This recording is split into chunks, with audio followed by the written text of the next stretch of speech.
Now, you guys have great minds of boxing. You don't mind if I pick a little bit more at other matchups coming up? Go ahead. What's up?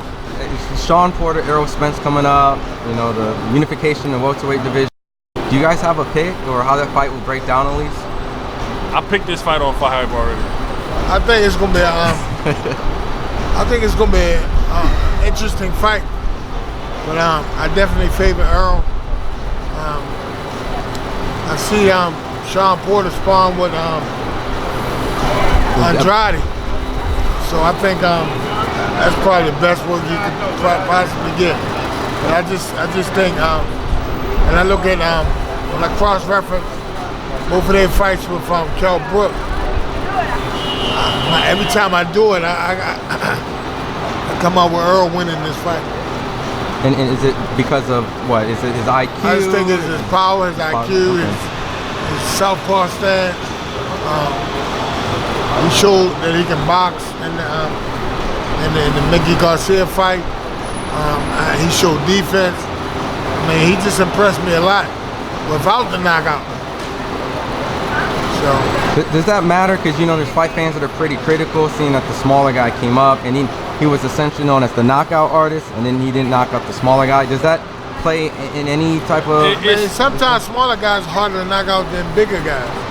You know, they got a faster pace. Okay. So, the same smaller guy was coming out hurting everybody else he fought and beating everybody else. So, you know, you can't all of a sudden just classify him as this smaller guy that can't fight. This guy can fight, and was a real threat. And every time he came up, he showed his power and he showed his true grit.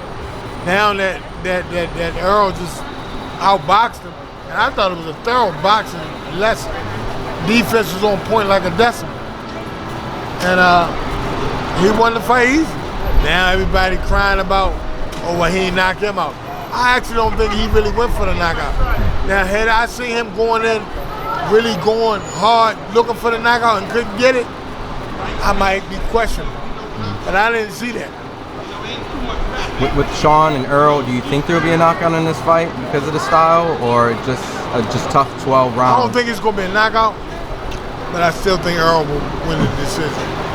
You're making faces over there. Oh. Do you disagree with that? No, I mean, I think this fight is a bomb burner, like I said, you know, from the beginning.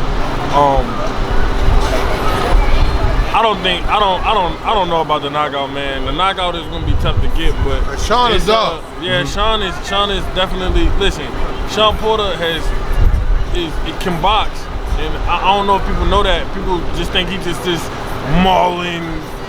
Come in and Shawn was a middleweight in the amateur. Right. He super middleweight. He definitely can box. So I think people are expecting to see a fight where it's just gonna be like, you know, two titans clashing. But you know, look for a chess match. There's gonna be a chess match in there. Look for both of them dudes are capable of one big shot. I never boxed Earl before, but I boxed Shawn, and I know Shawn. For a welterweight, what? Like, yeah, you can't just let these dudes just hit you. So I know, you know, in any fight in boxing, it can be over in one shot. So you do got to be careful as far as that part for a knockout. But as far as like a all-out, like just somebody come in and just knock the other one out, I don't think that's gonna happen. I think that we about to see a great chess match, and you know, the superior mind will prevail. How does Shawn win this fight? And what would he need to do? Would it be his footwork? Would it have to be using the jab? Yeah, he would have to outwork Earl. He got to press him, press him, smother him, press him, and stay on him like a tattoo. He got to get on him like a tattoo, period. If he give Earl any room and let Earl control the distance, he lose.